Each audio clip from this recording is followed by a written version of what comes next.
My name is Julia Kwa. And this is the future of Lagos technological disruptions and social impact. I will give a brief introduction about who we are and what we do. So, the program is brought to you by the Lagos Startup Week and Singularity University Lagos chapter. And so, I would start with Singularity University. So, Singularity University is a think tank, a Silicon Valley think tank. What we do is that we inspire and educate global leaders and entrepreneurs to use exponentially growing technologies to address the world's biggest problems. And we are a network of over 145,000 innovators, investors, and disruptors around the world. What we emphasize on is collaborating to tackle some of the problems that the world has faced for a long time. And so we recently got a license to run a chapter of Singularity University in Lagos. And we are a team of the leadership of Singularity University Lagos chapter includes myself. I am also the founder of Yuloho, which is a startup in San Francisco that takes African art outside Africa to a new market. I have Eno Ekanem on my team as well, and Ima Ohiwere, who are both partners and founders of Startup Studio. What Startup Studio does is... Hello, everyone. So I'm Eno Ekanem, a co-partner with Lagos chapter of Singularity University, and also the founder of Startup Studio. Startup Studio is a startup venture hub that provides services to startup founders to launch their ideas from just ideas to real businesses. And alongside Aima, Oiwere, and Yuli, we are the heads and the leaders of the Lagos Singularity University chapter. I'm really happy to see everyone here. Thank you. Okay, so we also have Ferdinand Ademife, who's sitting here. Can give you a brief introduction. All right, good afternoon, everyone. So I'm also one of the partners here, and for Singularity University, it's exciting because we're talking about the next few years, the technologies that will really grow. So we're looking at artificial intelligence, robotics, all of those kind of conversations. So I think you should look out for Singularity for next year. It's going to be a big deal. So we're going to be having series of programs. If you have a project in that area, do let us know before we leave. Artificial intelligence, anything that you know has an exponential capabilities, we call them exponential entrepreneurs. So it's sort of like a global shift. We're a little slow, but we'll catch up. On the flip side, I run a creative technology company called Imaginarium. So we're into mobile value-added services, digital marketing, and product development, somewhere in between, or everything in between that. So nice to meet you guys. I hope we have a good afternoon. Okay, so we also have Damilola and Idris Bello, who you meet in the course of time.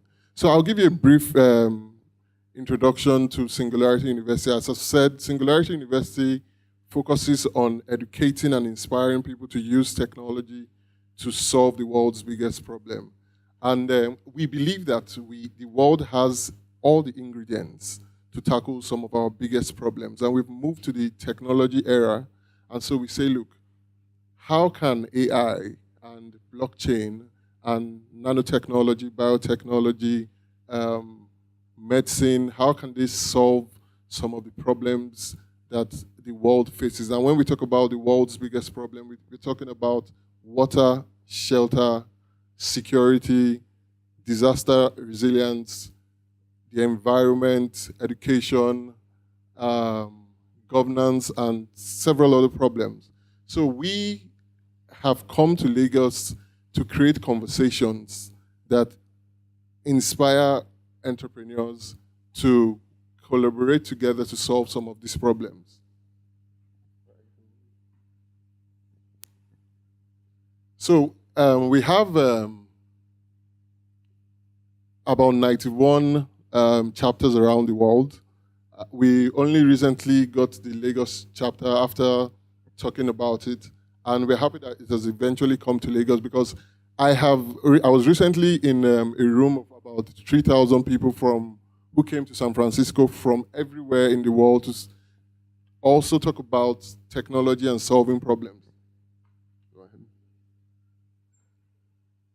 And so, over the last 8 years, Singularity has put up about 692 events to date. I'm sure it will be updated after this event as one other event. And so we keep having events constantly to teach people on exponentially growing technologies.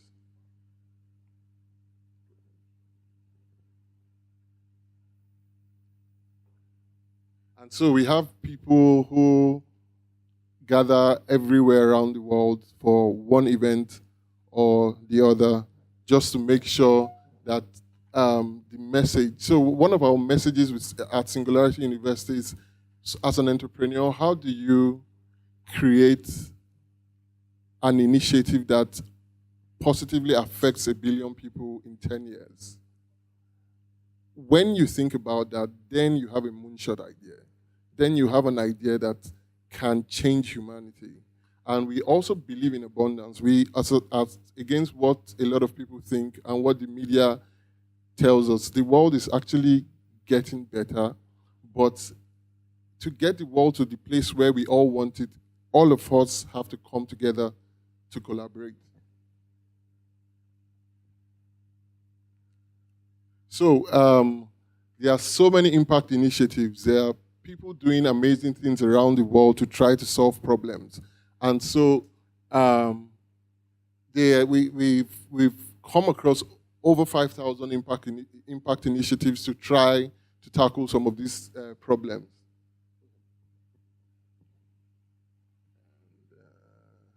And so there are 6 categories of events that we organize.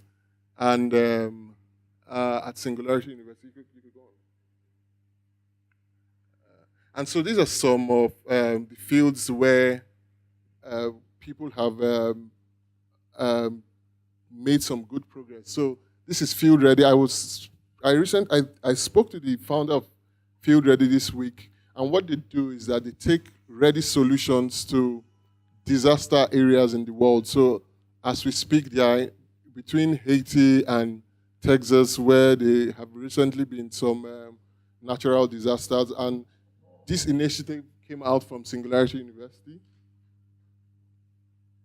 And you have also, this is another initiative that came out of Singularity University called Modern Meadow, and I think, I cannot remember exactly what they do, but yeah, it's a biotech company that's solving problems for helping change the way we farm and change the way we process food.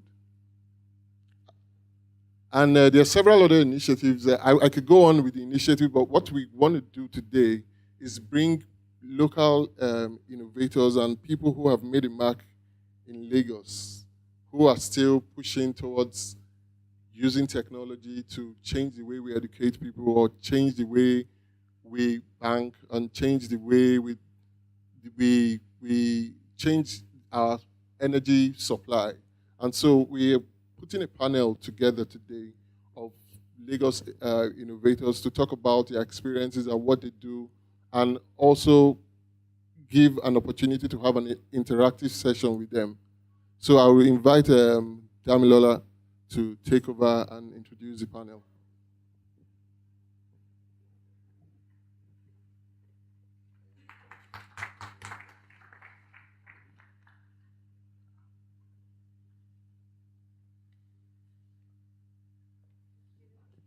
Hello, everyone.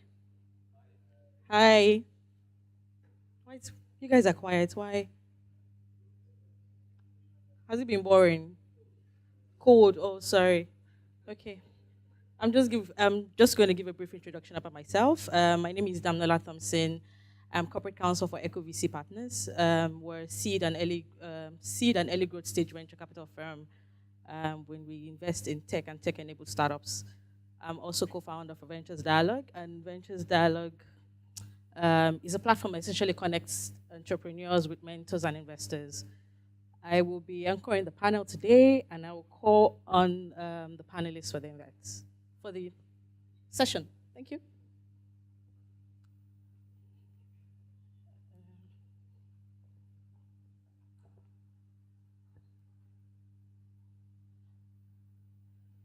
Okay.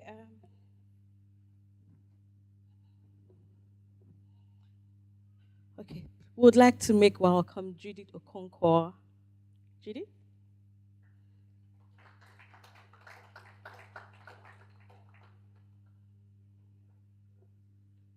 Can we have more? Thank you. Judith is founder Emisi 3D, and she'll be telling us more about herself. Thank you. Would also like to make welcome Idris Ayodeji Bello. He's co-founder at the Innovation Hub, and also partner Lofty Inc. Allied Partners Limited. Thank you. Olu Ogunlela.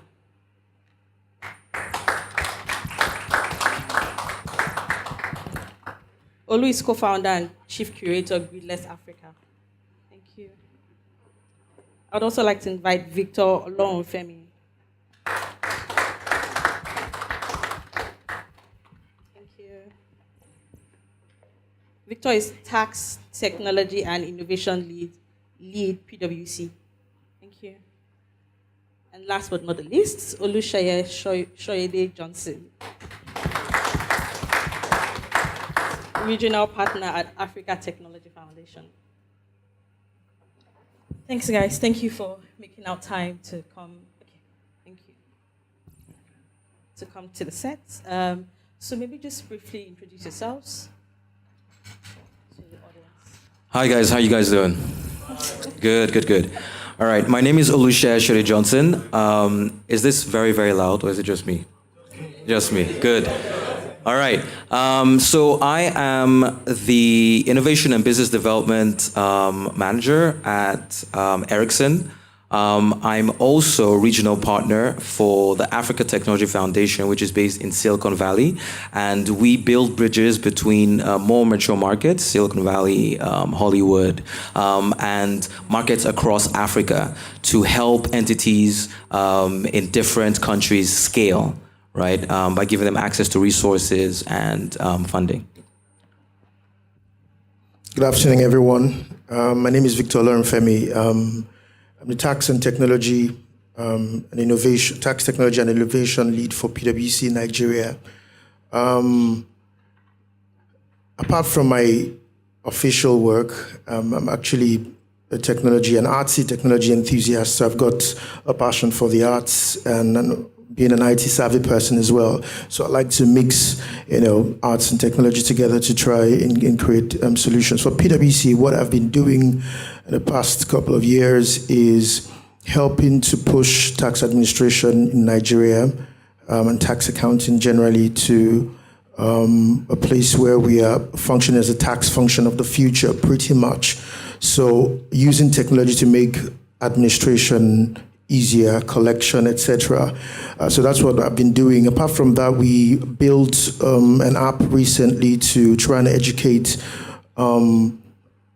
Nigerians in general, but specifically tax professionals.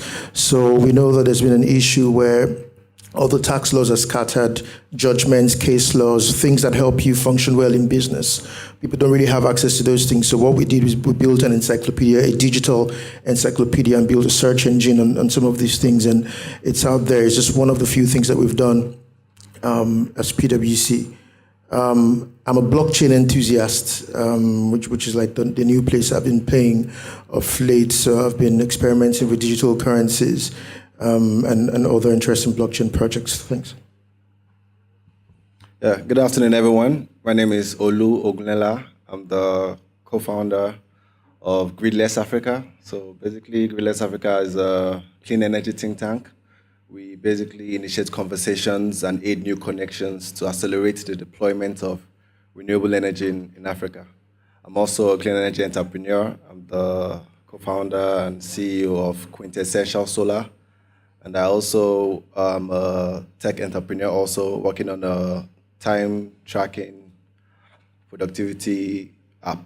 Hopefully that will have artificial intelligence on that soon. Yeah, so that's what I do. Hello, is this loud enough? Okay, good. My name is Idris Bello. I like to refer to myself as an Afropreneur. That is an entrepreneur focused on Africa. I happen to be one of the co-founders of the Innovation Hub, which is a tech hub with its main hub in Ibadan, or with extensions here in Lagos and in Abuja. And we work with early stage companies.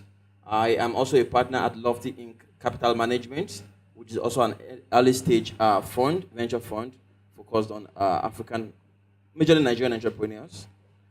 Personally, I am an angel investor and one of the earliest investors in Andela, Flutterwave, Pointivo, Campway, and a host of others.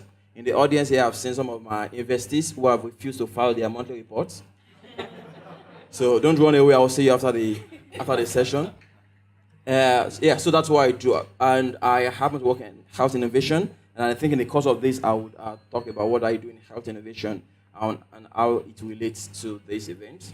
I also happen to be a Singularity University fellow. Good afternoon, everybody. My name is Judith Okonkwo.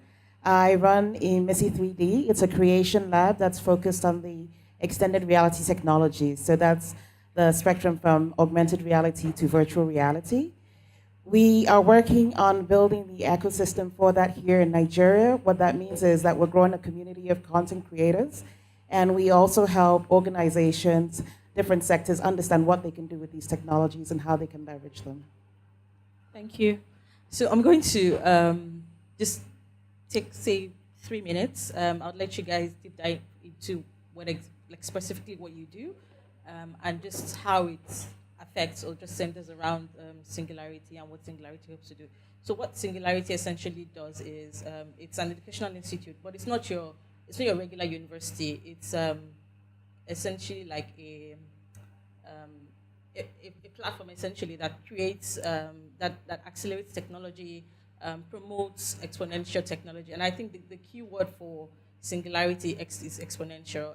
So you take, say, VR, ML, and essentially you try to provide solutions, solutions to the challenges in Nigeria or whatever society that you are working in. So I'll just start from Shea. Okay, great. So I didn't mention actually the one thing that I do that has landed me here. I am the national curator for Space Apps Nigeria. I brought the initiative into Nigeria in 2014. And the reason why I did that was I had been interacting with the technology ecosystem for a few years before that and saw it sort of grow. And I thought that we were at the stage where there was a level of maturity. There were certain technologies that we were playing around with, mostly web and a lot of mobile, right? And we were building e-commerce and a whole bunch of other things, entertainment on top of that. And I said, the rest of the world is playing around with space technologies, right? Using bottom-up innovation. And what that means is you're not waiting for the government, right, to sort of help you sort of incentivize, right, the innovation from the top. It's the community and the stakeholders and all the different players that come together to sort of drive the innovation. And that's very key for me and very key for the sector that I'm interested in, which is space, right? So what we've done over the last couple of years is we focused very much on Lagos, right? And then grew that out to about 7 cities over the last 4 years. So this year, from the east to Jos to cities around here, Ibadan, Ilorin, Lagos. These are ecosystems that we don't usually concentrate on, right? And so it's really amazing to see each of these ecosystems and their developers starting to take an interest in how space technologies can really transform the challenges around them. Now, what is innovation? Innovation is really about solving the things that are closest to you, right? The pain points that are closest to you, right? And then what you see is that scales and that exports to other countries, right? And this is what we've seen in many other places. But what happens in Nigeria or in Africa is that we've become consumers, right? We see new technologies and we say, why do we need to be playing in that? We've got traffic issues, we've got poverty, right? Why should we be looking at space technology, right? And I love that question. The reason why I love that is because space technology has given us so many things, right, that have changed humanity. What happens when you start trying to fix something that is so hard, right? It's rocket science, right? It invariably transforms things closer to the ground in society.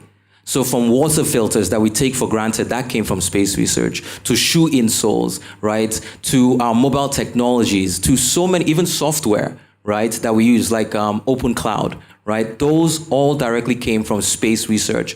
What happens when Africa takes its own responsibility in that space? We'll start solving institutional challenges, right? That we've always talked about in the same way over the last couple of years. So we've been trying to drive that agenda over the last couple of years, looking at Earth observation, looking at expeditions to other planets, looking at atmospheric research. All of these things have applications across the board, from agriculture to security to media to communications to education, right? And we'll talk about that a bit more. Okay. I hope mine is not going to be so boring, because I would have loved to have gone first before. Because mine is a business that's, like I said, it's a business consulting firm, an accounting firm. So just try and bear with me for the next 2 minutes. What we're doing is we're working with companies and the government. Companies, we're introducing technologies such as data and analytics to look at their data. So people churn out chunks of data. They've been churning out data for several years. The revenue authority comes, they tax the companies, they probably pay more than they should be paying. There's so much data, but there's so much intelligence hiding in this data, and the clients or companies do not know how to get insights from this data that can help them make proper forecast projections or be more efficient with the way they do their work. So what we do is we take some data and analytics to these companies, and we try to help them purify their data and give them insights. Another thing that we do is we try to automate some of their compliance processes that takes them several hours to do. So we're taking, there was a product we developed recently that cuts off a routine exercise that would take 3 days, typically every month. Probably it gets it done in about 10 minutes, and then they can probably use the time for some other interesting stuff. That's for our clients. We're always looking for, how do we simplify your business? How do we ensure that your cost of sales will drop, and then you can use your time for other things? For the government, we're helping them to actually automate their process to make life easier for their workers. That's one.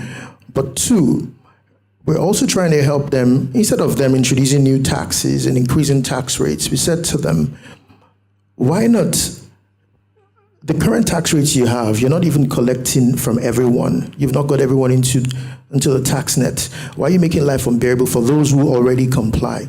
So we come up with technologies that would enable them to be able to capture most people and profile them such that when they see you or when they type in your name, they can tell, okay, this is XYZ person, this is all the business this guy has got, these are all the assets he's got, and these are the kind of taxes that this person should be paying at any point. Yeah, sorry, someone said chai. So, so we're trying to get to that point where there's sort of transparency and information sharing among countries, so that people who take some of our capital or money and go to other places, we're able to share. The different revenue authorities are able to share information, but you can't share information if you're not even gathering it properly. So that's one of the problems that we're looking to solve. I hope I haven't taken more than 2 minutes. Yeah, so basically, Gridless Africa is all about energy. I'm sure a lot of people in this room have experienced energy issues, and we feel that the future is renewable energy. The reason why we coined the name Gridless Africa is basically saying, just as in the telecom industry went from landline to mobile phones almost overnight, we're going to experience the same thing in the energy sector. So basically from grid-tied solutions to gridless solutions. And obviously on the gridless solution side, it's going to be seeing a lot of renewable energy, solar energy, wind, hydro, and the rest. So what we're basically seeing, or what we're basically trying to achieve, is to increase innovation in the sector in Africa, because we see a lot of activity happening in the space in the US. Currently, I think the energy industry space is what $6 trillion every year. So that's a lot of money, and I believe there's a lot that we can do in Africa to get our people the energy they need and also transform our economy. So currently, I think if the statistics have not changed a bit, we are 6 to 5 million Africans without electricity. 55% of Nigeria is off-grid, and majority of these people are not even connected to the grid at all. So basically, these are people not even getting NEPA for 5 minutes in a day. Absolutely nothing. So we felt that we needed to find a way to bring the industry together. So basically, the stakeholders. How can we come together and get more stuff done? So if we look at the space in Africa, a lot of the activities going on in terms of the solar plants being built, or a lot of the big major solar projects are basically being deployed by multinational companies or international aid organizations like USAID, DFID, and the rest. Why should it be so? Why can't we as Africans come together and make a difference in the space? So what we have been doing in the past couple of years is to find a way to engage with with stakeholders in the industry. So basically, we're talking about governmental stakeholders, entrepreneurs, developers, folks in academia, and basically everyone across the board. Okay, how can we come together and make a difference? Okay, what are the technologies? Solar energy. Right now, in the global space, we are seeing a lot of innovation in energy storage. We're seeing a lot of innovation in the wind energy space. Okay, what are the things that need to happen? And right now, we basically found that the two major issues in the space right now is access to market and access to finance. So on the access to market side, basically is customers basically understanding the renewable energy technologies and basically, should I say, wanting to use them. Why should I let go of my generator to start using solar panels in my house? Those are things that we need to solve. Access to market. Then the other side basically is access to finance, and that is also on the consumer side and also on the entrepreneurial side. So basically, developers need the money to deploy solutions, and obviously customers need the money to buy the solutions because of, as you all know, renewable energy can be expensive. Yeah. So that's what we do. Thank you. So before I launch into my own perspective as relates to this topic, let me quickly spend some time talking about Singularity University, because I think it's very important, and as someone who has passed through the program. So before today, is there anyone here who has never heard of Singularity University? Okay, so a lot of hands. And this is very important because earlier this year, there were some free, all expenses paid tickets to attend the session, the 8-week session in Silicon Valley, and it was very difficult to find people to actually apply because people had not been exposed to what Singularity is about, exponential technologies and stuff like that. And so if there's one thing you do after this session, look up Singularity University. So the brains behind Singularity University are Coswell and Peter Diamandis. And if you don't follow these guys on Medium or online, please do, because they have amazing write-ups. And the idea is that the current concept of our universities, while they are good, they are very slow. We live in a world that is moving very fast. I can't wait for those 4-year, 5-year periods before you turn out things. You can't wait and continue to publish without affecting the lives of people. And so what they do is work closely with policymakers, entrepreneurs, innovators all around the world, fast-moving technologies that solve issues around hunger, around poverty, around health, disaster, and rest. And they have done amazing work. And they draw people from all over the world. Because for you to achieve innovation, you need diversity. So they've done an amazing job on that. And there's a book by Salim O. called Exponential Organizations. You can look it up online. Amazing, especially for you entrepreneurs. So I've been taught to speak from the perspective of healthcare. But are there any doctors in the room? 1. Okay, 2. So disclaimer, I am not a doctor. I did not enter medical school. I did not drop out of medical school. I did not graduate from medical school. So I always like to make that disclaimer. Up to 7 years ago, my background was in data mining and computer engineering. But then 7 years ago, I was in business school in the US, and a chance conversation over lunch led to me meeting a professor who was working on deploying low-cost technologies in health to Rwanda, Liberia, Sierra Leone, and a couple of other places. He found out I was from Nigeria, and he spoke about scaling up his work in Nigeria. So that had me coming down to Nigeria and helping him explore that. And that was really what got me into the field of healthcare. Thereafter, I went to the University of Oxford for a master's in global health. And then I went on to work with the Clinton Foundation in Swaziland, where we were working with them and MTN to deploy electronic reminders for HIV patients. In the past couple of years, I've also been involved in the healthcare field from an investment perspective. One of our companies is called Adient Medical, and Adient is the first one who has invented absorbable filters for pulmonary embolism. So that when you have the surgery, it traps the blood clots, and instead of having another surgery to retrieve it, it actually dissipates into the bloodstream. After 35 days, it turns into CO2 and some other minerals and actually dissolves into the bloodstream. We've gone through animal trials, and right now we're starting with FDA, we're starting at the first human trials. So locally here also, I've also invested and advised Akampe, which is leveraging telemed as a precursor to health insurance to reduce the number of people who actually show up at hospitals to leverage their insurance, because there's so many things you can do on healthcare. So that's the space. And then recently I've been consulting for the Gates Foundation around the bottom of the pyramid in Nigeria. How do you leverage healthcare to solve health disparities? Now the question is when we talk about all these amazing technologies about healthcare, and we're talking about the future of Lagos, the first question you ask is, as we speak today, Johesu is on strike, right? The nurses are on strike.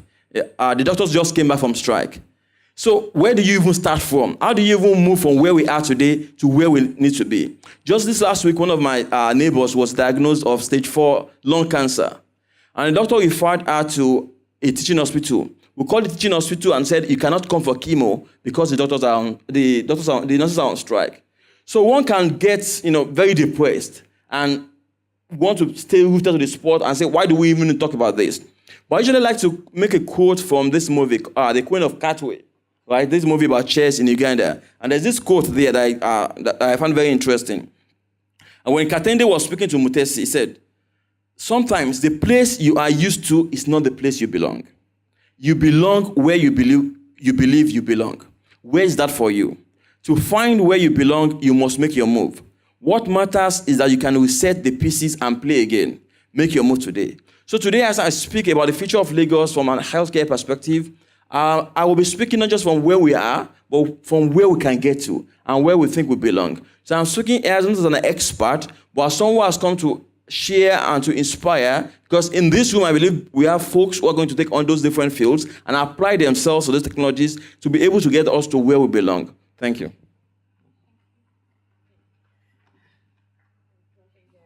Okay, so here I am going last, but I want to talk about a little bit about virtual and augmented reality. So before I start off, let me just have a quick show of hands. Who's tried out virtual reality before? Okay, a few people. And who's familiar with augmented reality? Okay, a few hands. So I'll just tell you a little bit about those two technologies to give some context. Virtual reality is an experience that you can have by putting on a headset.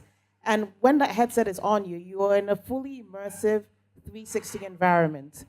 And what that means is, well, there's a great example here. Right in front of us, we've got a 360 camera, okay? So it's recording the footage of this event in 360. And when it's finally done and put in a VR headset, for somebody who wasn't here, they can sit down and look to the left and see what you would see when you look to the left, when you look up, when you look down, when you look to the right, right? So it's actually capturing, and Jeremy there from the Institute of the Future is waving a headset for me to show you. So that's an example of a VR headset. So you put those on and you're in that fully immersive environment, and that environment can be anything at all. In fact, it's only limited by the imagination of the content creator. And I want you to think about that for just a minute. Anything at all, limited by the imagination of the content creator. Okay, so let's leave that for a minute and move down to the other end, which is augmented reality. And people, you might hear a lot of talk about AR versus VR, don't mind them. They're actually on the same continuum, and I think in the end we'll see a lot of convergence between these two elements. Now, what augmented reality does is superimpose digital elements on the physical world. So if you are into games, you might have heard of Pokemon Go, which was one of the major AR successes in recent years. And what it actually is you being able to see digital objects right in front of you through some sort of interface. Now, it might be your mobile phone, it might be, a pair of glasses. Google Glasses was an example. Or in the future, who knows, it might be, a pair of contact lenses that you wear. It's the sort of thing, if you're a fan of Iron Man, that, you see Iron Man doing when he's interacting with Jarvis, and they're able to pull up all of the different elements of, computer bits, right in front of them. So that's AR and that's VR.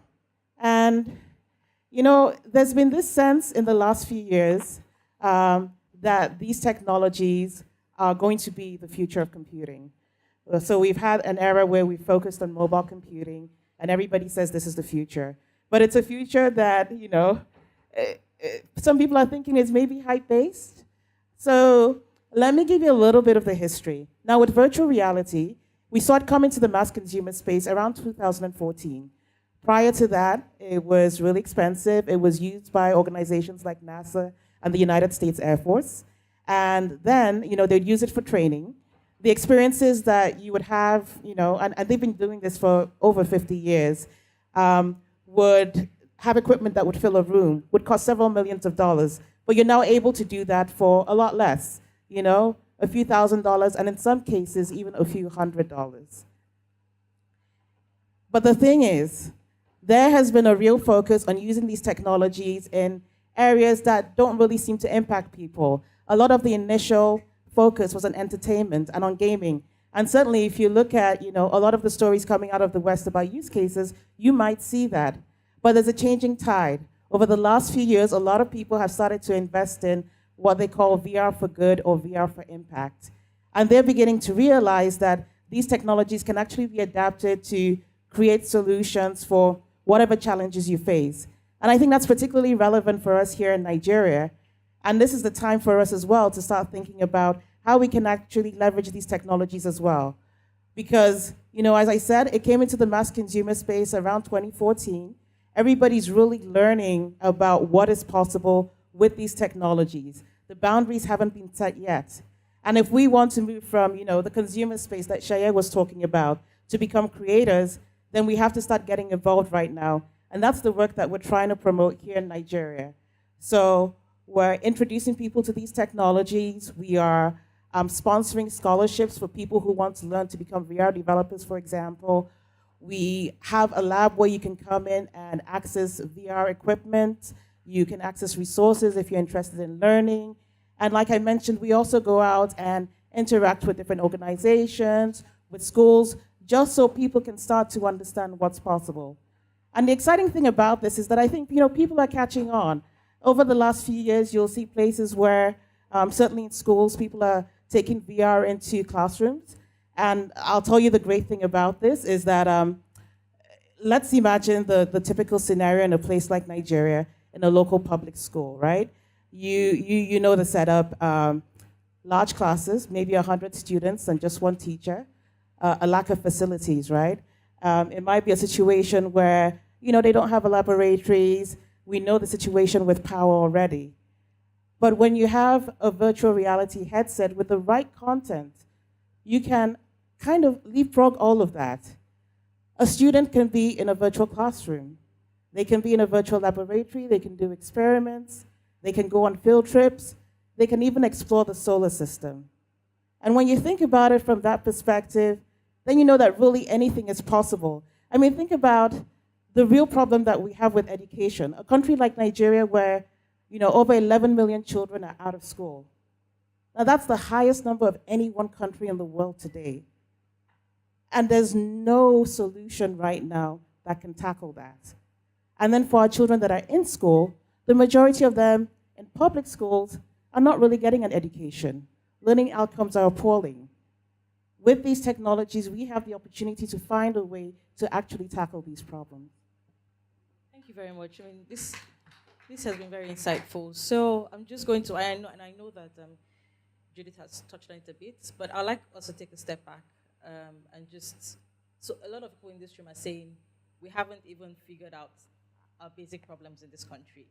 And now you're talking of blockchain, you're talking of VR and AR and space, like space really. What would you say to these entrepreneurs? What do you think they can do differently, using exponential technologies? Anyone can start.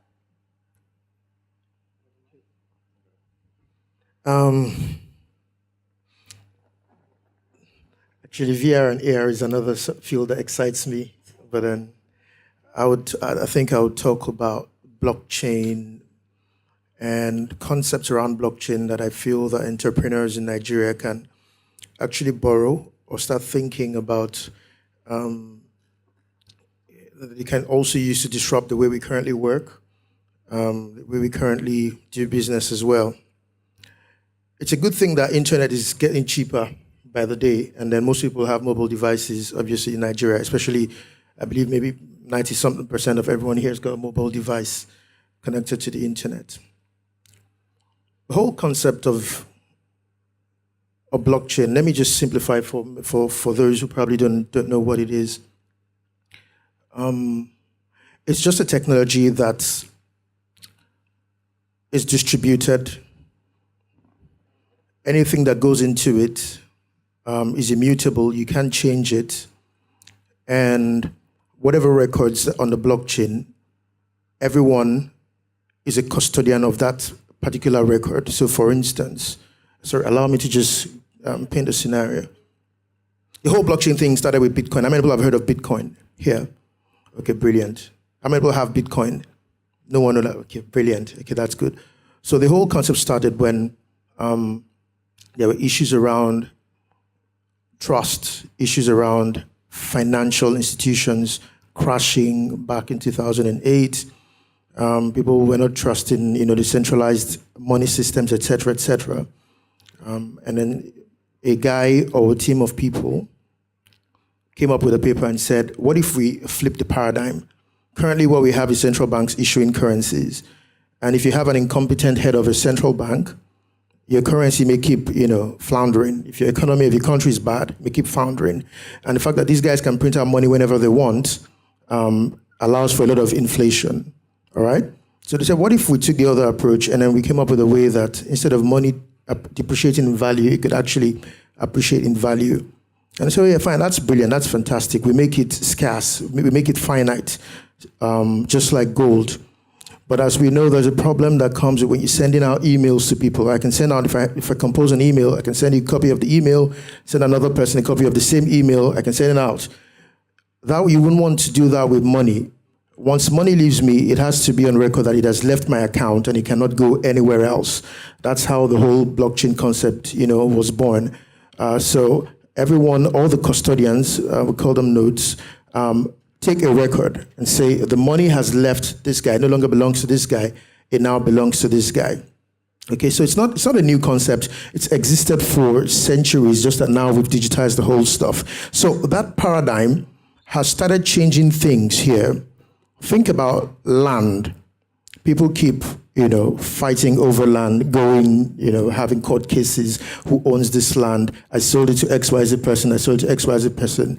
If we had gotten to a point, and the engineers we have, and software developers we have around here, who probably learn Python and blockchain cryptographic technology, they can get us to the point where the land in the state, everything is actually captured on the blockchain, such that if I want to dispose my land, unfortunately, I wouldn't need a third party. So whenever you think blockchain again, remember it takes away the third party person, whether it be a bank, whether it be any other institution. So if I want to dispose my land, I can just dispose to the other person. And everybody in Lagos that has access to the blockchain can verify immediately that it no longer belongs to this guy, it now belongs to this guy. That eliminates the need for court cases and fighting, because at every point in time, everybody knows what belongs to X, what belongs to Z. Think about this again, the fact that not many people can buy a piece of land, especially in some vintage places. Think about the concept of blockchain and digital currencies, where every one of us here could actually contribute to buy a piece of land without knowing ourselves from anywhere. And then when we want to dispose the land, if it's appreciated in value, we all get automatically credited based on the contributions that we've put into that piece of land. So now the game is not only for the rich and powerful, but for everyone who's got access to the internet and is willing to contribute. These are things that software engineers, people sitting down here today, they can accelerate us into that particular realm. Think about food. Think about farmers in Benue, for instance, that want money to be able to buy maybe tractors, to be able to buy things to do mechanized farming, but don't have money. In the whole blockchain space, we have another paradigm shift, which is called ICOs, initial coin offerings. There was a time where to invest in Amazon, and thank God you're an angel investor, sometimes you needed to have some insider knowledge. And those guys have already, the guys who did all the seed round and all the different initial rounds, have already gotten a big share of the pot before the initial public offering that we now buy, which is sometimes when many of them actually even cash out, right? Now the game has changed with ICOs, initial coin offering, that came to us via blockchain technologies. At this moment, if I have an exciting project and I don't have money, all I need to do is to create my white paper, get a proof of concept, do an initial coin offering, and anybody from any part of the world can contribute to that project. And as I'm making profit, they can also, in quote, get what applies to them. So it's disrupting even the venture capitalist space, so to speak. So now back to my story about the guy who's got a farm in Benue, who wants to do mechanized farming, but he doesn't have money. The bankers don't know him. It's got no track record. It's got maybe no additional collateral that he's going to use, but he needs money. Think about it. If you guys have helped us accelerate to that point where this guy does a form of ICO, where all of us seated here, or some guys in Lagos, or all around different parts of the world, actually buy into his farm or contribute to his farm, such that he now gets the funds to be able to buy the tractors and do whatever it is that he wants to do. And then when he makes sales and profit, automatically the profits gets executed back to us wherever we are seated. These are the possibilities that the blockchain can bring to us. All right, so I think I'm just going to stop for there, but you see why it's not rocket. We're not moving. It's not rocket science at that share space. It's something that's not far from here. All it just takes is for you to probably start learning Python. You get on your computer, you get a code academy or Udemy or any of the places, and you start learning how to code. You get on the internet. There's so much information there on GitHub where you can actually learn, all the excitement that's in blockchain and actually push us into that place. It's amazing to know that emerging economies like us, we always come up with very creative stuff that even the so-called first world countries don't have. I had someone come to me one time and I told him about inverters. And he said, what are inverters? I said, oh yeah, you store electricity and then you put in inverters so that when NEPA takes light, it just kicks off. I'm like, oh wow, that's really brilliant. So you think so? Okay, come on, it's popular here. So our peculiar environment actually gives us the ability to do even more exciting stuff with some of these exponential technologies. Thank you. Thank you so much. Okay. So if I may jump on that. A couple of times when we talk from the perspective of, when we speak from the perspective of, you know what, with all our problems now, do we need to focus on this? I think sometimes we are assuming we have control over what happens in the world. If we don't do these things, they will happen to us. We'll be disrupted. When Uber came, what happened to the taxi drivers in Lagos? Right? Whether you had a choice, whether you love technology or not, it affected you, and it will affect you. A couple of years back, I used to work for P&G, Procter & Gamble in Ibadan, in manufacturing plants. And then when you bought a plant to make Pampers, it was one huge plant that had about 100 people on the plant, on the line. Today, if they bring a plant to do the same thing, they probably need just 2 people on the line. So whether you like it or not, you have been disrupted. And so Jeff Bezos of Amazon likes to say this quote. He said, what we need to do is to always lean into the future. When the world changes around you and when it changes against you, what used to be a tailwind is now a headwind. You have to lean into that and figure out what to do, because complaining isn't a strategy.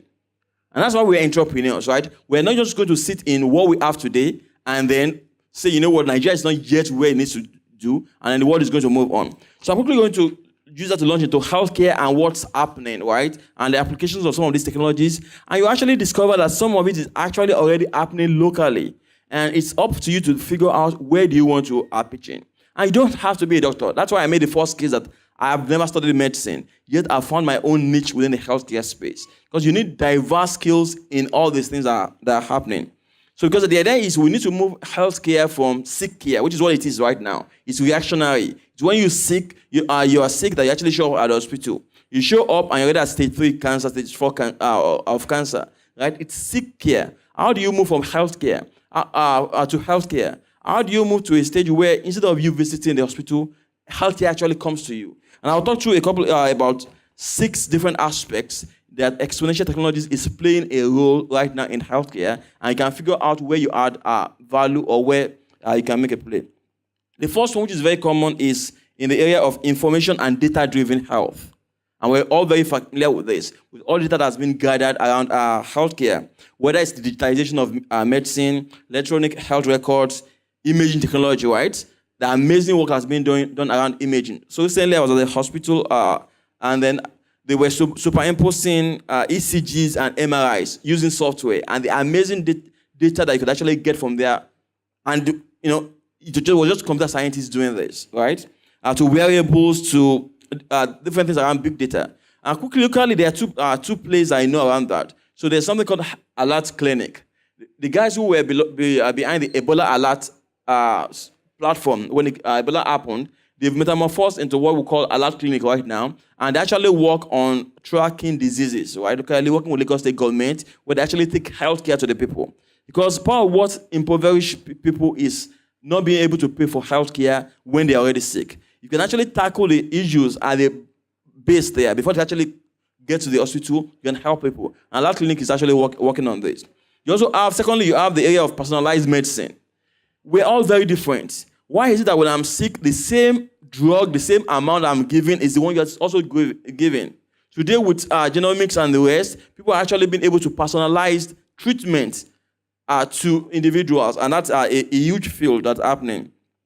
You have regenerative medicine from stem cells for repair replacement and tissue replacement. And 3D imaging, 3D printing actually playing a huge role these days. People are actually printing tissues. So they're not waiting for people to donate marrow, bone marrows and the rest. They are now being printed. And that's one of the concept behind Singularity. It's you move from scarcity to abundance, right? Rather than waiting, there's only one kidney donor. Can we actually manufacture kidneys ourselves so that people don't have to wait for 7-8 years on that? You also have what you call the future of intervention. When you talk about robotic surgery, you talk about bionic limbs. I've seen cases now where people who are actually blind are now able to see using the sense of taste. Just imagine that, using the sense of taste to control the eyesight. People who have lost their limbs in war, now using their thought processes to control movements. And those are the things that are happening here. And then, of course, you go into the issue of neuromedicine, go to the issue of mental health. Talking about AR, VR, the applications of health. So usually when you go for an operation or surgery, you have anesthesia, right? They're now testing where you are not giving anesthesia, but rather they leverage augmented reality. Or where you are not giving painkillers when you have cancer, but you're actually giving a VR headset, and you are transported into another world, and you don't even feel the pain. So you're not just being popping pills. You're leveraging AR, VR for that. At the University of Stanford right now, medical students don't even have to cut cadavers. They actually leverage augmented reality to teach medicine. So actually, before you actually go into the theater to actually perform the surgery, you have actually performed it, right? So there are no surprises there. And then lastly, the area of medical devices and medtech, which is one of the areas I play in, like I said earlier, about absorbable filters. So you see, whether you're a mechanical engineer, an electrical engineer, and a journalist, there are roles for you to play here. So I don't want us to stay and say, you know what, that's just for advanced countries. And we live in a world that, as we move into IoTs and the rest, talent is not going to be enough in the developing world. They are going to come here. When you hear of cases like Andela, right, where you have 600 people on the continent who are working for tech companies right there. As we move into these advanced technologies, they are going to come hunt for talent, yeah. But it's only those who are prepared, those who are taught themselves. And there are platforms out there, free platforms out there for you to learn about those things. I think it's very important that we get involved. Thank you. Thank you. Can I say something? Okay, yeah. Sure. So basically, in the renewable energy space, I think it's, unlike the telecom space, it's really, really open to all. So when we went from landline to mobile phones, right, the first mobile company was MTN, and basically they had to have a large amount of money and infrastructure to, get people mobile phones and stuff.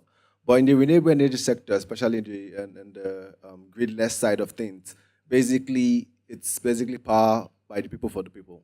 So like anyone here sitting down, they can basically go and buy or import a solar product and we sell, or bring several components of putting together a mini grid and basically provide energy to a small community of houses and basically put a metering solution there and have like a form of a financial payment solution there to basically collect money. So basically it's open wide, it's an open industry for everyone to play. There's you can come in if you're like a researcher and stuff, you can come in on that area, basically figuring out technology that is that basically people can start using. So in for example, solar energy space, there are different tiers of energy, So there's going to be some communities who just can't afford to pay 26 kilowatts per hour. There are maybe communities that just maybe farming communities, and what they can afford for energy basically is maybe 5 naira per kilowatt. You might realize that okay, these people are currently using kerosene. All they need is just a solar lighting solution with a mobile charging system. So that is like a tier 1 solution where it's just basic need. There are going to be obviously going to be some other communities, maybe like communities of carpenters who are earning much more. So they might also still need that 26 kilowatt hour of energy that it's available to the city, but they can now have that solar home systems, which I don't know if anyone here knows about the Nova Lumos, which is in partnership with MTN. So basically it's like a small solar home system, basically like a box, and that can power like a small TV, a fan, a couple of lighting points, charge phone, radio, and things like that. Yeah. So basically there are different solutions for different people. It's not like one solution fit all. Everyone doesn't need to be connected to the grid anymore. You can say, okay, this is my income level. This is what I'm going to use. Until I start making money, then I can afford this one and I go to this one. Then the other one I can now, and that's how it works. And basically there's room for everyone to play. There is room for everyone to play. And not just even solar. There's wind, there's hydro, there's even some very, very small hydro solutions that if you're living by the riverine area, you can just put it in the water and, the flow of the water is, spinning the turbine and you can power some few equipment at home, the few big technologies basically that we should look at on the global space. For example, we're talking about exponential technologies, and now as Nigerians we can start playing in that space. The two big ones in relation to power and energy storage is basically electric vehicles. So that's something that's going to really, really change. I was thinking about it the other day. I don't think we have any electric charging station in Nigeria. I don't even know if there's any electric cars. In Nigeria, I think that's charging our phones. but these are things that we need to start looking into. I think there were some couple of auto shows this year that was concluded. I think Frankfurt, that was in Germany, I think, and Mercedes-Benz released a lot of electric vehicles. I think also Mercedes-Benz also investing $600 million in electric vehicle research and stuff. So basically, a lot of things are happening in that space. One of us can basically just decide to, let me contact Chevrolet, the people that make the electric Volt, the Volt car. Okay, can you guys bring, I'm basically trying to play in the space.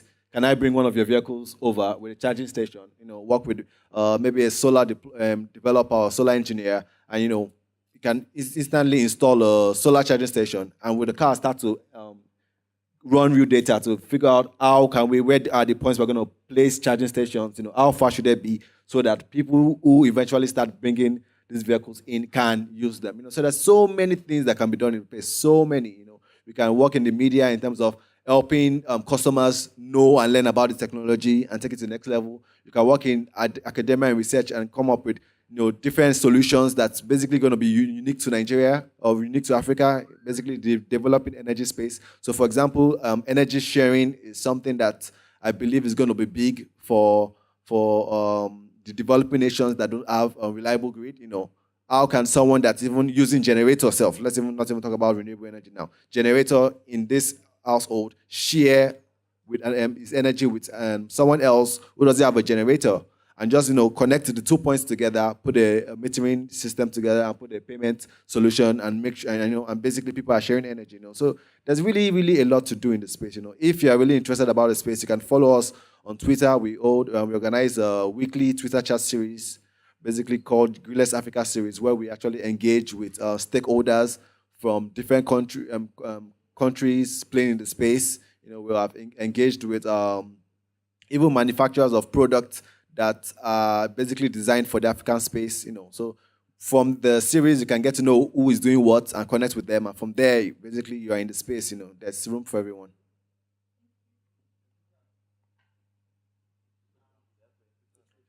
At Gridless Africa. Yeah, Gridless, GRIDLESS. Gridless Africa.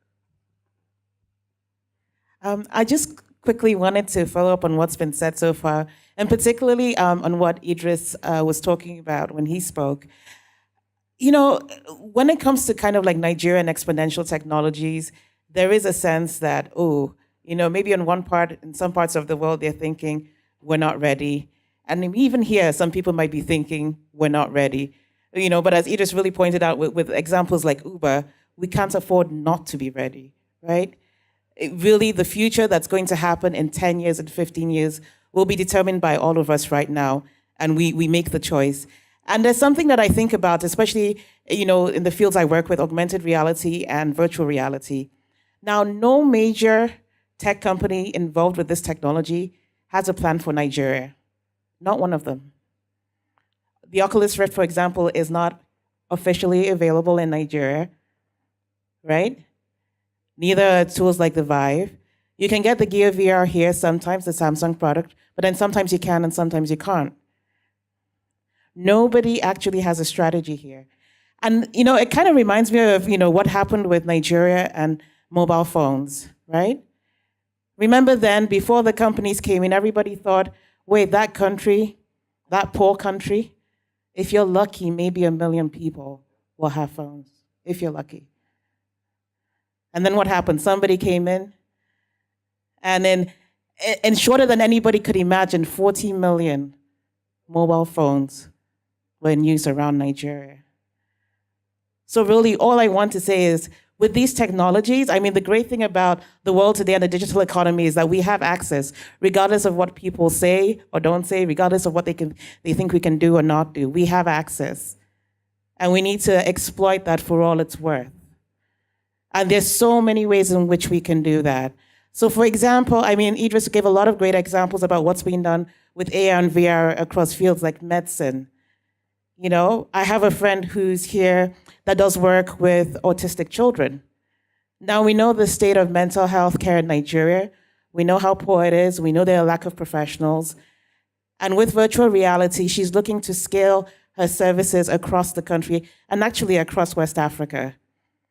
And it's twofold. Not only is she looking at it for its therapeutic uses, where she can create interventions that children can use wherever they are with a virtual reality headset, but she's also using this technology to get people to understand the disorder better. Because you know how we are here. A child is autistic, you start wondering who did it. Who did you upset in the village? What's going on, right? But there are virtual reality experiences that you can have that will allow you to get a sense of what it's like for a child with autism to be in a room like this, for example. The sensory overload, the way that they would react to sound, to light. And with experiences like that, people are beginning to understand, to empathize, but more importantly, to realize that this is not what they thought before, that nobody's upset in the village, and that this is just an aspect of life and health. And in ways like that, I think we can begin to fundamentally change, you know, our futures, our destiny. And we've got to like grasp that for all it's worth. Thank you so much. I think this has been... Okay. All right, Chair, go ahead. Sorry, I wouldn't hug the mic too long. So I think one of the things that the guys here are really trying to do is get you to have a mindset shift, right? We can no longer believe the lie, right? Every single one of these technologies at some point were things that people laughed at, even in those markets, right? And they said that these will never have an application. Now, billions of dollars are being poured in to the startups that are trying to solve our daily problems using these technologies. And that's no different from Africa, right? It's just about solving the pain points closest to you. Technology is only a tool. Whether you use AI, to solve traffic or to solve, dementia in a hospital in the West, it's just the pain points that are closest to you, right? So with space technology, yes, a lot of people call it rocket science, so it seems hard, right? But space has fundamentally changed over the last 10 years. Actually, over the last 5 years. And that's because of people who said that they will not take no for an answer. These were the entrepreneurs that went into spaces that were, the domain of an exclusive few, right? And I'm talking about Jeff Bezos, I'm talking about Elon Musk, right? So Elon Musk founded something called SpaceX. And he said he was going to have reusable rockets, right? As something that the space industry would use often. And you had all of his mentors or the people he looked up to actually turn against him and say, you don't understand this. Very important and very intelligent people have been trying to solve this for many years, right? You can't bring your Silicon Valley thinking to this. Cut 5 years. I think the last rocket has landed about 12 times in the last 6 months. The same rocket. Usually what happens with a rocket is that you take up your payload, right? And then it falls back to Earth, breaks up into pieces over the water, and then you go and collect, and these rockets can cost, 60 million far upwards, right? And each time they're destroyed. So obviously that amount of money gets passed on to the whole value chain. But what if you can reuse the same rocket? It means that you drastically reduce, the cost of sending off satellites because you can use that same rocket hundreds of times. He's done it. That is the same thinking that we have to have here. Do you know that Ekpe is actually a perfect launch site? It's actually a perfect launch site. The same dynamics that allow the John F. Kennedy Space Center to be the perfect place for sending up satellites, and the European Space Agency Launch Center to be the perfect place for launching satellites, is the same thing that Ekpe in Lagos has.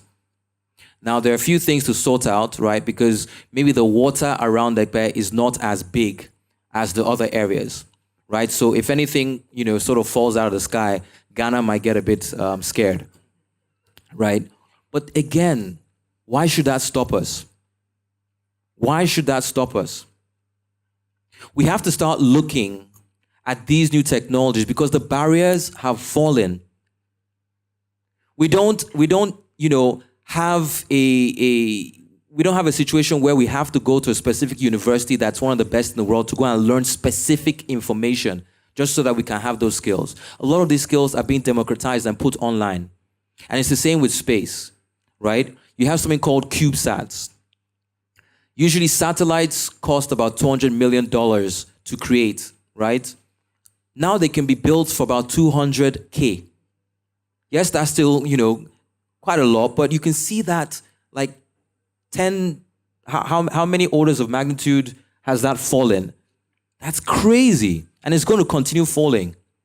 You can build CubeSats with off-the-shelf electronic components, right? These are things that we can start looking at. Even the educational parts of it.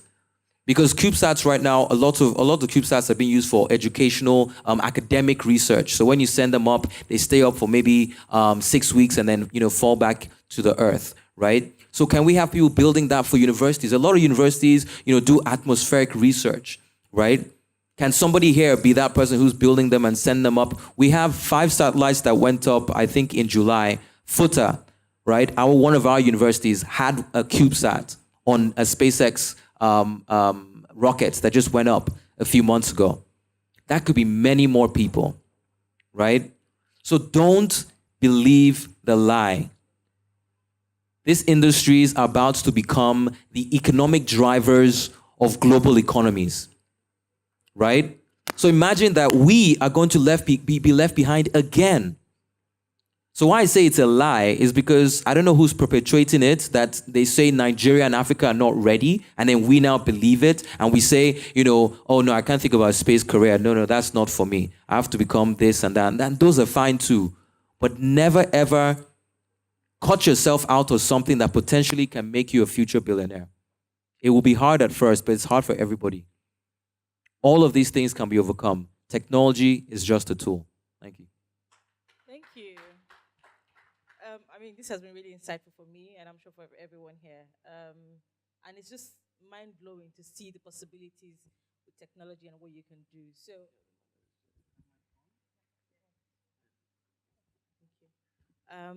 so I'll just like to, so there's the good part, there's the mind-blowing and amazing things that you can do with technology, but there are also the bad parts. And I'll just like, I know we're spent for time. I'll just like 1 or 2 people to just touch on the consequences of this technology and how we can avert it. Because so the government came with this ban against drones, and then they kind of softened, and then I think they went back up again. So I just like 1 or 2 people to just touch on the consequences, so we don't have the government clamping down on just exponential technology. Let me quickly jump on that. I think one of the things with our regulators is that what we enjoy is to use regulation to stifle innovation, right? And I'll draw a quick example between what Nigeria, Ghana did and what Rwanda did when it came to drones. The underlying thing is that you cannot use regulation of the past, the laws of the past, to regulate the future, because you do not understand it. And so what happened with drones? Ghana and Nigeria came up with all these draconic laws about, for you to register, you have to spend this $40,000, $30,000, you have to do this, or in Ghana, they even said up to 30 years imprisonment if you didn't have a license and you were flying a drone and all that stuff. And what it does is stifle innovation. On the other hand, Rwanda adopted a learning approach. It brought in folks to actually deploy drones. So Maternets came out of Singularity University. They're the ones who use drones to deliver blood, right, and medicine. And then what they do is they have their policymakers working with them. You're understanding the implications, the good sides, the bad sides. And over time, they're going to come up with policies to address that issue. But what do we do here? I say, okay, it's flying. It must be a plane, right? So we drop all this NCAA and stuff like that. So yes, there are the downsides. When it comes to Bitcoins, there are all the downsides about people being cheated and stuff like that. But you cannot just take your Senate that has no clue what even mobile phone is and ask them to regulate blockchain. They don't understand. So And that's the other role of us folks in the field. We have to spend time to also explain to these people, spend some time to educate them. They are regulating from a point of ignorance, and we have to actually force them to move on from that point. Sorry, I'm not going to answer that specifically. I just want to add to that, right? There are people here who are lawyers, who are doctors, who are things that may not necessarily be connected to, say, exponential technology at first hand, but then indirectly, if you hear what he said, you need to be the ones who are creating the policy if you're a lawyer, because you can understand these technologies and distill where some of the concerns and the areas of innovation will be, so you don't stifle it, but then you curb the areas of excess, right? So if you're in an area or discipline that may not necessarily at first seem to connect to this, you have a role to play. Because all of these technologies, they don't care about your discipline. They don't care about your industry. They're going into all of them. It's like the TV, it's like the radio, it's like they go into every area, right? I don't know if we could talk about AI being something that's very scary. Okay, so I mean, AI is one of the areas that I've always been both amazed by and also very, just a little scared of. But what I realized, right, is that technology and innovation will not wait for you, right? So just because you're scared of it doesn't mean that it's not going to take over. So you have to be very proactive, right? We're going to have good people, we're going to have bad people use technology. Remember I said technology is a tool. So just like all the things that we saw happen with hacking, right, and the internet, that's going to happen on both sides. But what happens when the good guys stay off the technologies, right? Then really bad things happen. So artificial intelligence is, for me, something that is going to augment human beings in a huge way. We're going to solve problems that we never thought we could, right? Just because we can just break the problem down into some smaller subsets, teach the AI in a certain way and let it run, and it will figure it out. From the meaning of reality in terms of physics, to the makeup of stars, to things like traffic. Now, if we start looking locally, the first things I'll try and solve with AI are traffic, using computer vision. I'll just leave a camera to just focus on areas of traffic for like hours at a time, right? And so it starts figuring out what causes traffic. You find that one small puddle of water is the cause of like miles and miles of traffic because everybody's trying to go around it. Then a policy maker or a government maker can say, are you serious? Just that thing? We do something about it. Drain it. Or, maybe a certain area is too small, but you can't see those things until you start searching the data, and artificial intelligence helps you do that very easily, right? Power. There's somebody who set up like a little artificial intelligent machine learning algorithm in his house, right? So he could actually now predict when NEPA was going to bring light. He's in Nigeria, right? There's so many applications. No, seriously, his parents would actually tell him, when are they bringing light? I want to use my. And he was mostly right? Artificial intelligence. So it's coming, yes, they're bad, but there's so much good. Let me quickly jump on that. So again, looking at what people are doing locally. So there's a lady I advise, she has this company called Solstice. And everyone here knows what the changeover switch is. You do. Okay. I asked that because that's funny. So a few weeks back in the US, I asked that question an audience. They had no clue. Right? So we all have generators, right? And we have to change. And then you switch it and go up. So all she has done now is a smart changeover switch. That don't just changes over, you can actually change over from your phone. Then it actually tracks the data over time. Then all this file with the discos and gencos, they have meters and stuff like that. So one single device does metering, does changeover, captures data, then over time starts to look for patterns, right? So a lot of times we think, okay, someone at NEPA never had a toy when they were going up, right? So just switch it on and switch it off. But actually, there's some logic to it, actually, and the load shedding and things like that. But because we have not gathered enough data over time to actually understand. So that's what she's doing with that. And she's based here. Another lady I met running Mandulis Energy in You get there. And what she has done, looked at is this. You have all these mini grids. And when you put on your generator, and it's not at peak, right? You don't have all the rooms. For instance, you have an hotel, right? And you put on the generator, that always has to be on, right? But it's not every time you have all the rooms being used. But then you are burning fuel. So she has been able to figure out a way for you to actually share your energy with surrounding homes. So you have a hotel somewhere and they have a generator on, you can actually share some of their power when they're not at peak use with some of the surrounding shops and homes, and they pay for it using M-Pesa and blockchain technology and the rest. So you see, when you start looking very closely, you start seeing applications of all these things. But the first step is to understand them. The problems we are going to use them to solve might be different from what is being solved in the West. But if we don't understand them, someone from outside is going to come in here.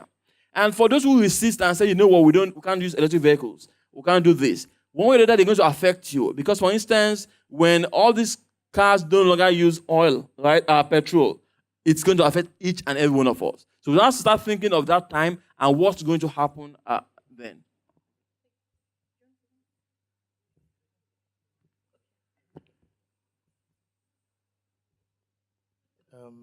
Just so that the message drives home, like he said, technology is just a tool.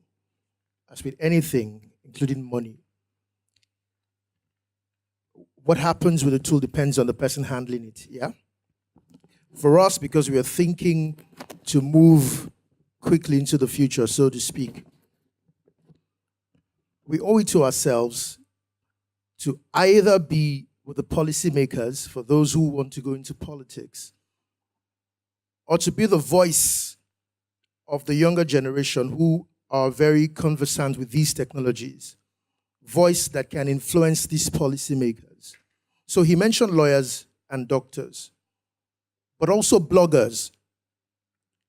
You guys are very, very important. If you've got bloggers in here, you can keep loading and bombarding information that will get out there, that will get viral, and that people are able to see that, look, these things probably even have more good than bad. So do not ever underestimate yourself and the kind of voice and power that you have.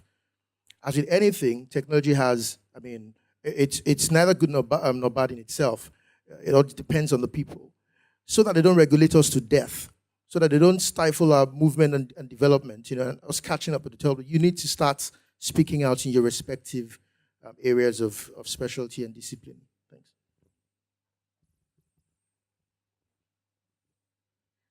So just to quickly add to what everybody said, I think something that's really important in all of the stuff we're talking about and considering these exponential technologies is the amount of data that's available today and the amount of data that is being generated every single day now because of the technology that we do have.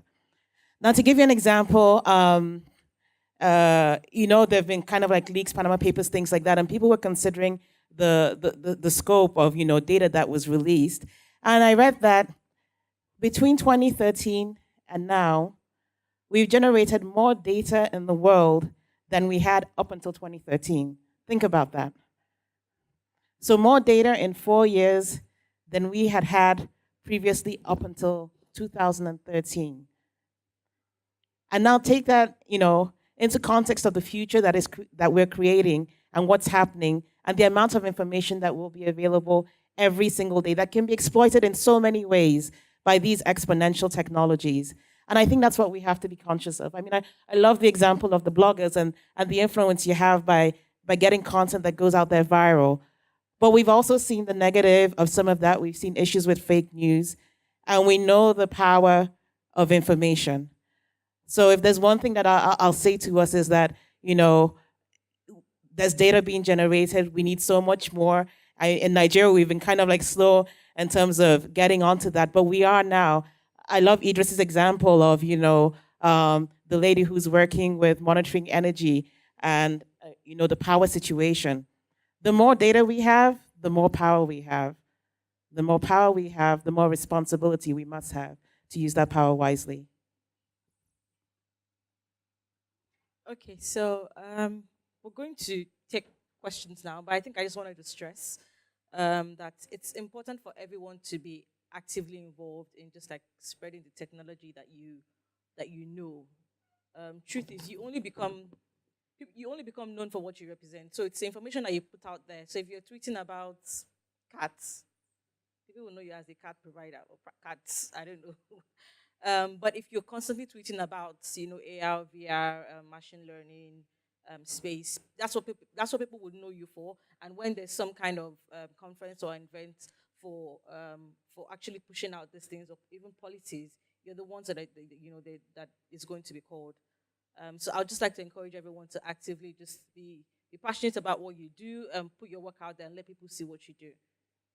So, questions? Well, spent for time. Okay. Hi.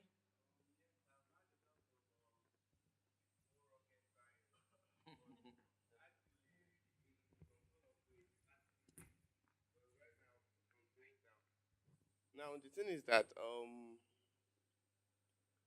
going in, like we all know that in this country we have this rigid educational system whereby you go to a medical school, let's say for 7 years now, and now this is what I'm about to say. Like I have been like a type of person who like has been scared about going to school for 7 years. Why? To become a medical doctor and have this normal routine in the hospital. So I've actually, how would I say, I have an innovative idea I'm like working on, but that's not the case here. The thing is that I want to ask, like, how do youngsters get involved in this? Like there are a lot of suited people here, official people, but I know I have no beard, so I'm very young. So I want to ask, like, how would I say? I want to get a little bit of clarity on how we youngsters can get involved in this whole thing. Okay, I'll speak loudly, yeah. So I think when we're youngsters, we're in school, most of us are online. You're on Facebook, you're on Twitter. So the question is, what do you do your time online? Is it Linda AKG? Right? Again, I'm serious because there's so much amazing information out there. So I'll mention 3 different blogs. Peter Diamandis. If you want to follow what's happening around exponential technologies, every week Peter Diamandis does like a roll up of things that are happening around the world. And you can see applications, and I share them on Facebook. So if you Google Peter Diamandis, there's also singularityhub.org. I think it's .org, yeah. Singularityhub.org. Amazing things that they share out there. So there are things, and that's where you start from. Read to see what other people are doing. And then when you look at all these online educational portals, right, from edX to MITx and so, there's so much that it is free there, and data is so cheap these days. I think that's where we can't use the excuse of our teachers of schools anymore, right? Maybe 10 years ago, right? But now you have access to what they don't even have access to. So you can teach yourself and educate yourself. And be a doctor, but at the same time, be learned about all these other things.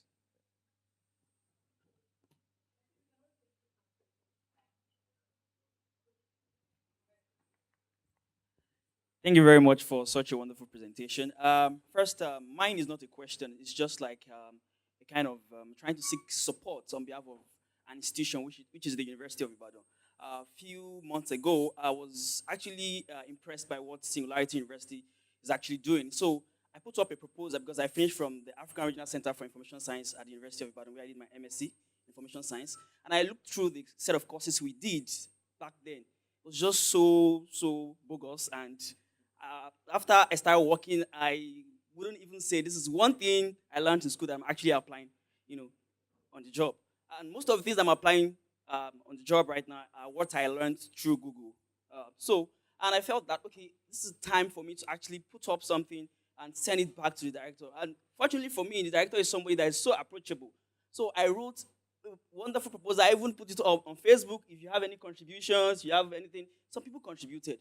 And I was able to have a conversation with the director last week. And he told me, Idris, I know you've done a couple of stuff with Google. How can we get these people to probably help us develop capacity for the university to be able to run some of these courses you're talking about? And I don't know if you have any relationship with any organization, especially in the area of exponential technology, AI, that can actually support African Regional Center for Information Science. We are open to such help. Thank you very much.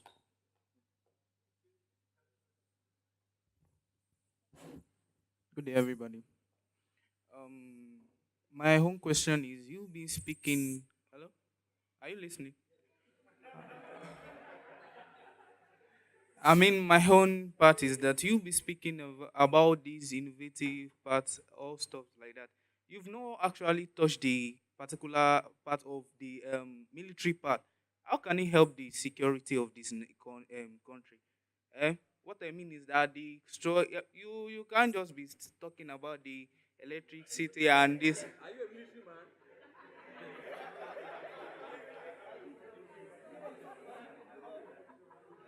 Yes, I want to be a military man. Yes. Well, you are talking about the future in general. Military aspect of Nigeria can't be on the same path. It has to move forward too.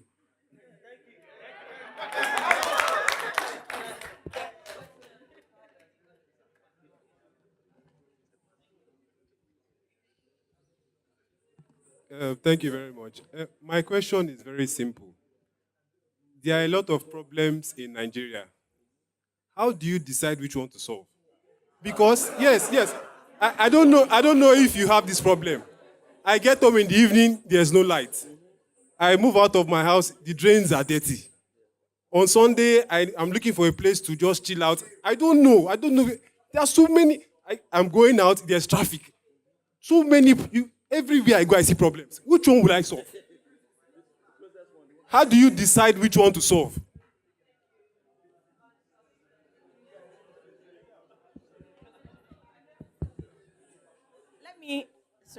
Let me address the your question. So let's see after the event, and then we can work something out. All right. Okay. Can Okay, I ask a question, please?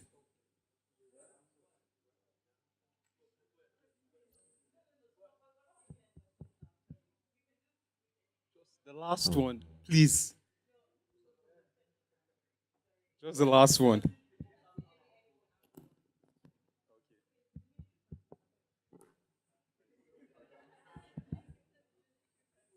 So, sorry, for the military question, even though I'm not a military expert, I can say that obviously drones technology, VR, are things that you can actually use to bump up your military.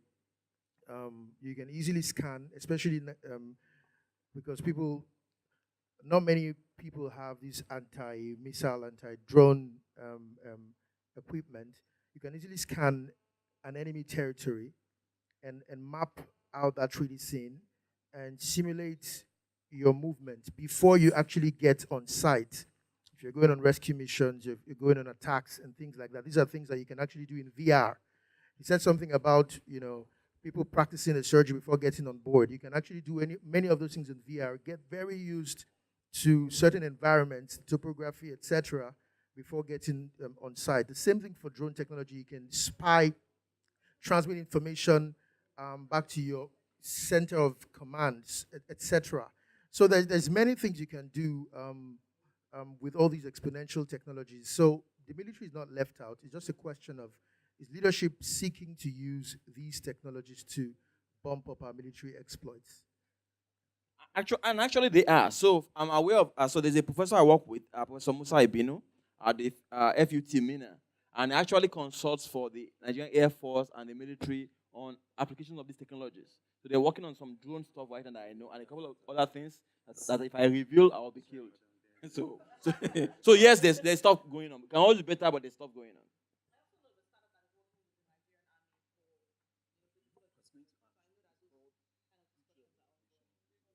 Okay, so they've spoken a lot about it, but just to put your mind at ease, right? There's no other industry that has more of a stake in all of these technologies than the military, right? It's usually the defense sector that actually pushes the innovation forward, at least in other environments, right?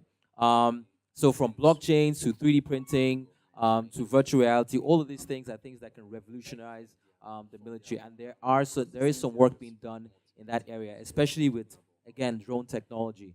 And then you mentioned about which technology to actually focus on, because there's so many, right? Which problem? Yeah. I think there are just too many problems that we have, right? Well, in that lies the opportunity of Nigeria. right? So when you look at the technology industry, you'll see people from, say, Y Combinator, 500 Star. These are big accelerators who go around looking for startups that are small, that can, grow to 1 billion and make them a lot of money, right? So Airbnb are companies that have done that and are worth 60 to 80 billion dollars now, right, in a few years. And when they come into this market, right, when they're on their way from Murtala Mohammed just driving down to VI, they always say the same thing. They were like, as we're driving down here, all we saw was just money, was just money. We're like, oh my God, oh my God. The reason for that is because Silicon Valley looks for a problem to solve, right? And then puts technology towards that in a way that can scale, right? So when the problems that you're looking at are the difference between the filters they're using for Snapchat and Instagram, then you know that you've run out of problems, right? So when they come into an ecosystem like ours, all they can see is the opportunity, because put the right person who understands that field with the problem next to the right amount of money and scale that in the way that they understand, all they're seeing is, in a few years' time, money, billions. So you need to reorientate your thinking, and every time you walk out of your house, think, yes, drains, how do I solve that in a way that can scale? Everything around us is just an amazing amount of opportunity. And your children will ask you, Daddy, where were you when that person was solving it 5 years ago or 10 years ago? All right? Okay. Okay. In regards to problems, there are a lot of problems, and I think it's a personal thing. Everyone needs to kind of like search within themselves what they want to do. So I'm thinking back to myself when I was in school. I like, okay, what problem do I want to solve? At first, basically my degree I was chasing first was computer engineering. Then I realized that, okay, you know what? For Nigeria to develop, we need to manufacture stuff. It seems like countries that manufacture a lot of stuff are usually successful. So I went to industrial engineering. After while doing that, I was like, okay, you know what? It seems like before we can manufacture anything, we need energy. So I decided to change to renewable energy. And now I'm in renewable energy, and I believe that energy that we can make a difference. Now I'm also realizing that the young people in Nigeria, we can manage our time better. I believe if we manage our time better, we'll be able to achieve more. And that's why I'm now going into productivity and working on the time tracking app. So basically, it depends on what you want to solve as a person. Look within yourself. What makes you angry the most, and start working towards solving that. Yeah. Thank you. So I think for me, this is what I'm going to add is, I think it's your passion that drives the problem that you solve. If you're not passionate about a problem, if you're not eating, sleeping, and drinking that problem, then don't go into it. It should be what wakes you up every morning. It should be literally the reason why you cannot sleep. If you're not solving that kind of problem, then you probably should not be in that business. So we will round up. Thank you very much for listening. Thank you. Thank you so much.